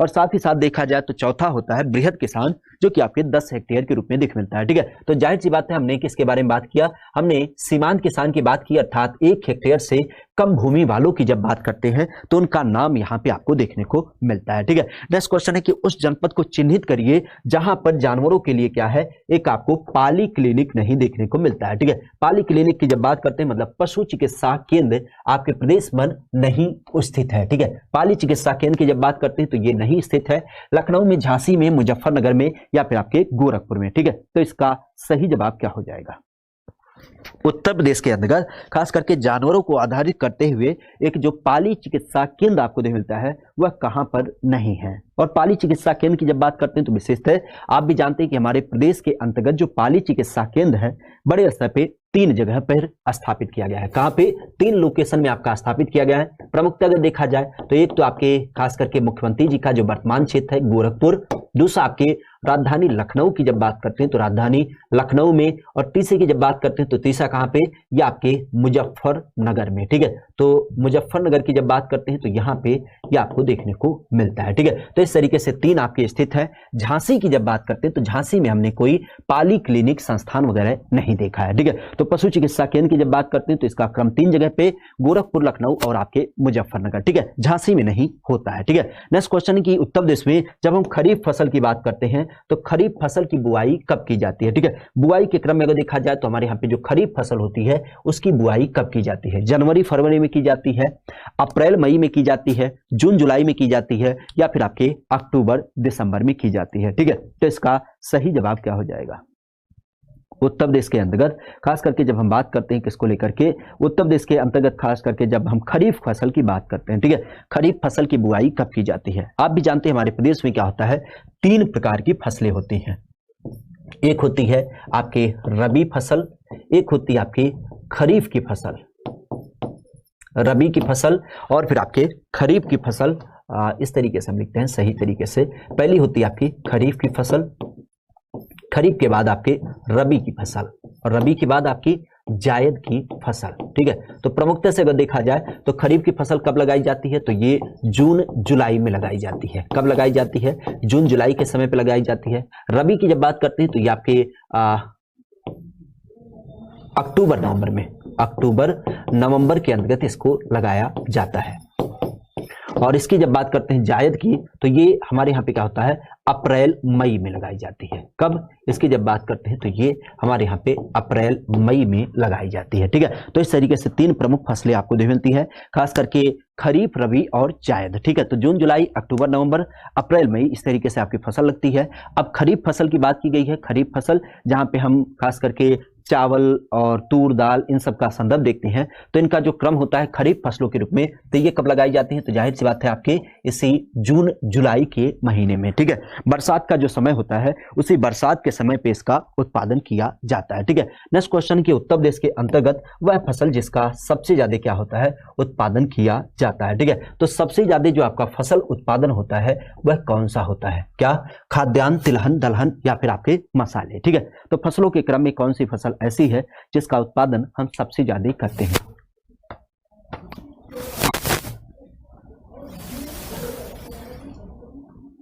फसलों का उत्पादन जो कि भारत के अंतर्गत सबसे ज्यादा किया जाता है, खाद्यान्न का, तिलहन का, दलहन का या फिर आपके मसाले का, तो कौन सी फसल ऐसी होती है जिसका उत्पादन सबसे ज्यादा आपको देखने मिलता है। ठीक है, तो ध्यान रखिएगा, आप भी जानते हैं, अभी हमने कई बार चर्चा भी किया कि हमारा उत्तर प्रदेश क्या करता है, खाद्यान्न फसलों का, खास करके फूड ग्रेन्स की जब बात करते हैं तो इसका उत्पादन बड़े स्तर पर करता है। और खाद्यान्न को लेकर के आप भी जानते हैं हमारे यहाँ पे क्रांति हुई थी जिसका नाम होता है हरित क्रांति। क्या बोलते हैं, हरित क्रांति की जब बात करते हैं खास करके एम.एस. स्वामीनाथन का नाम। ठीक है, एम.एस. स्वामीनाथन की जब बात करते हैं तो एम.एस. स्वामीनाथन का नाम इससे काफी मशहूर जुड़ता है हरित क्रांति को लेकर के। ठीक है, चलेगा, इस क्वेश्चन की बात करा कि आंवले का सबसे ज्यादा जो उत्पादन किया जाता है वो आपको कहां पर देखने को मिलता है। ठीक है, आंवले की जब बात करते हैं तो आंवले का उत्पादन सबसे ज्यादा कहां पर किया जाता है। ठीक है, आंवले का सबसे ज्यादा उत्पादन आपको कहां पर देखने को मिलता है, जौनपुर में, प्रतापगढ़ में या फिर आपके उत्तर प्रदेश के अंतर्गत रायबरेली में या फिर आपके सुल्तानपुर में। ठीक है, तो इसका सही जवाब क्या हो जाएगा,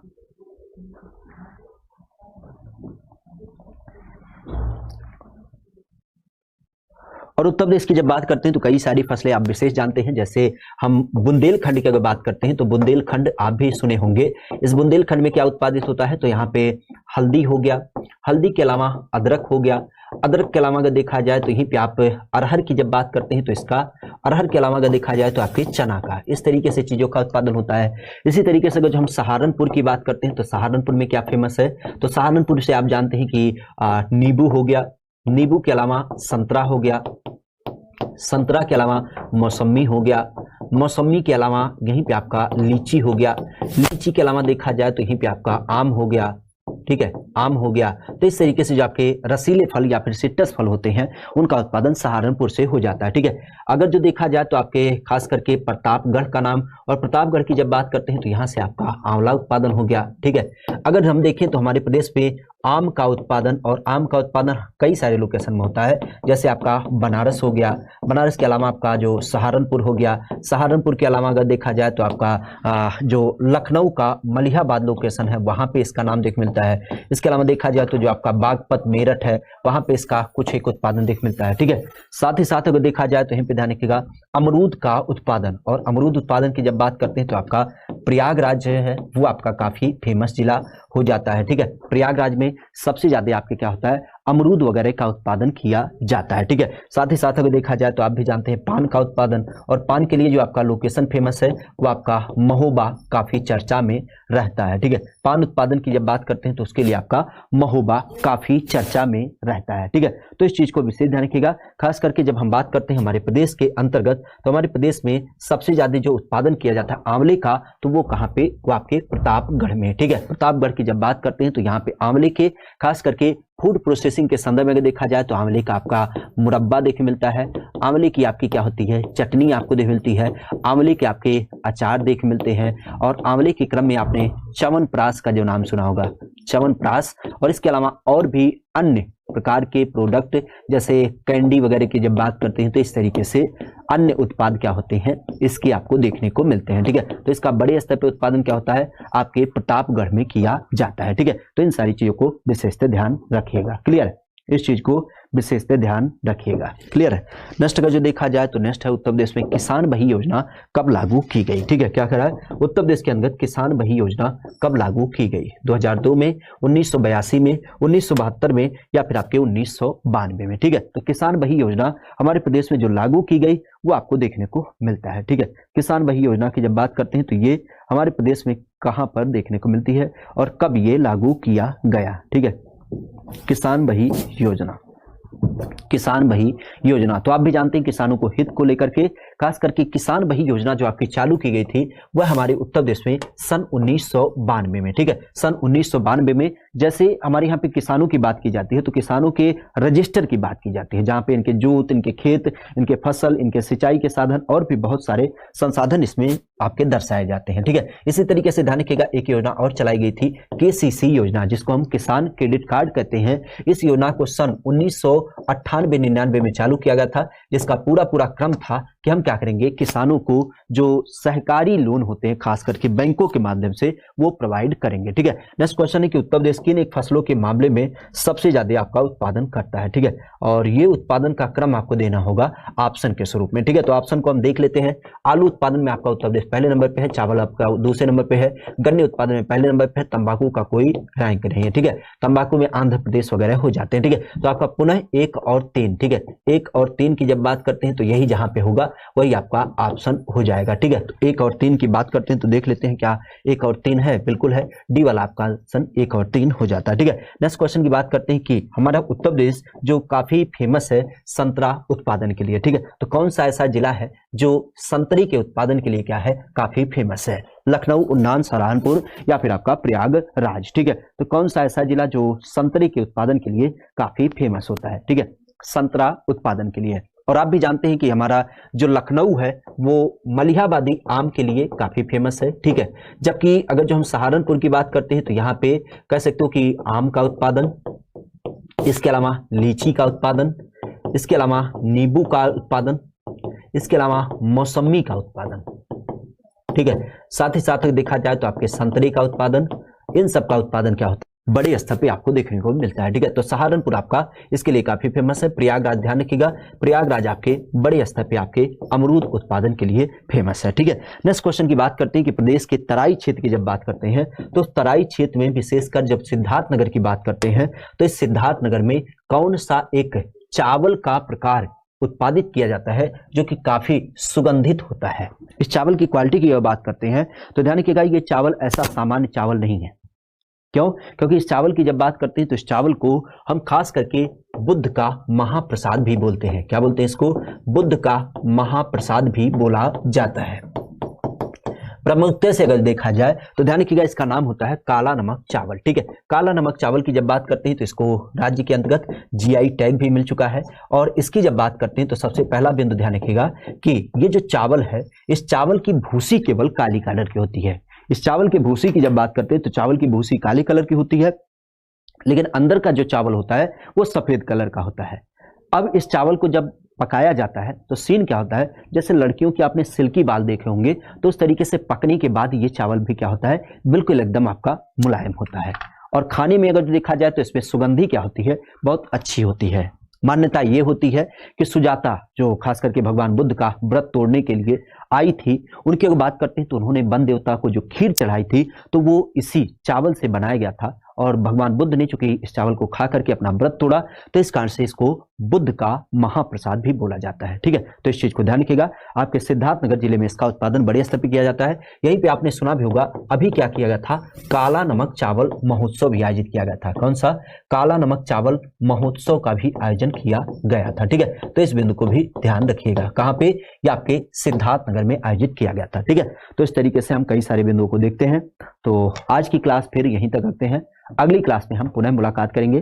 तो अब हम थोड़ा सा थियरी की तरफ बढ़ने की कोशिश करेंगे। क्यों? क्योंकि आपकी डिमांड थी कि कुछ एक क्वेश्चन के माध्यम से जो हमने पिछली क्लासेस की हैं उसका क्या करें, कुछ एक अभ्यास कर लें, किस तरीके से क्वेश्चन पूछे जाते हैं या फिर उनके क्या क्या प्रकार होते हैं, ठीक है। तो उसको हमने पूरी तरीके से देखा। अगले संदर्भ में जब हम मुलाकात करेंगे खास करके मंडे को, तो मंडे से अब हमारा क्या होगा, 2-4 टॉपिक के ऊपर पहले बात होगी, फिर आपके कुछ मॉक टेस्ट वगैरह की बात की जाएगी, ठीक है। तो आज का सेशन विशेषतः यहीं तक रखते हैं, मिलेंगे अगले सेशन में, तब तक के लिए thank you, all the best, bye bye, take care.